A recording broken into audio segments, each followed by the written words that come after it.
कसं असतंय माहितीये का, आता हे जे किती दिवस झाले जरा 75 मग आपला सेटिंगचा स्प्रे आहे.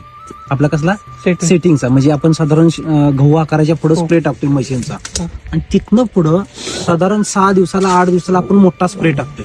आणि मोठा स्प्रे झाला की तिथनं बाग जी फास्ट वाढायला चालू झालेली असत्या, रोज बागेत आपल्याला बदल जाणवत असतो. ह्यो बदल ह्यो साधारण स्प्रे नंतर 20 ते 22 दिवसापर्यंत चालतोय फास्ट. आणि तिथनं काय होतंय, तिथनं बाग जी थांबत्या ते वातावरणानुसार तिथनं जी बाग थांबते ती पाणी उतरोपर्यंत हे तर बाग विश्रांती पिरियड मध्ये गेलेली असते. आणि आपण काय करतोय माहितीये का, ज्यावेळेला विश्रांती पिरियड मध्ये गेले असते त्यावेळेला आपल्याला बाग काय बदल दिसत नाही. आणि प्रत्येक बागायतदाराला काय वाटत असतंय की माझ्या बागेत रोजच्या रोज बदल झाला पाहिजे.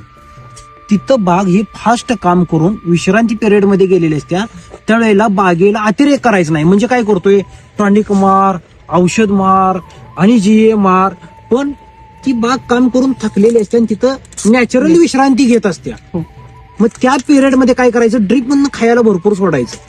आणि ज्यावेळेला पाणी उतरतोय त्यावेळेला बागेत भरपूर मोठा फरक होत असतो. तिथं आपण काय करायचंय की तिथं झाडात स्टोरेज करून त्यावेळेला बागेला विश्रांती पिरियड मध्ये खायला भरपूर द्यायचं. आणि पाणी उतरल्यानंतर ही जो मला ह्यो काय करायचंय, आपल्याला फास्ट मोठा करून घ्यायचा. मग विश्रांती पिरियड मध्ये आपण टॉनिक मारून काय करतोय, त्याला जागा करायचा प्रयत्न करतोय. आणि त्याचा दुष्परिणाम उकड्या, सनबर्निंग, कोल्ड इंजुरी ह्या सगळ्या होत असते.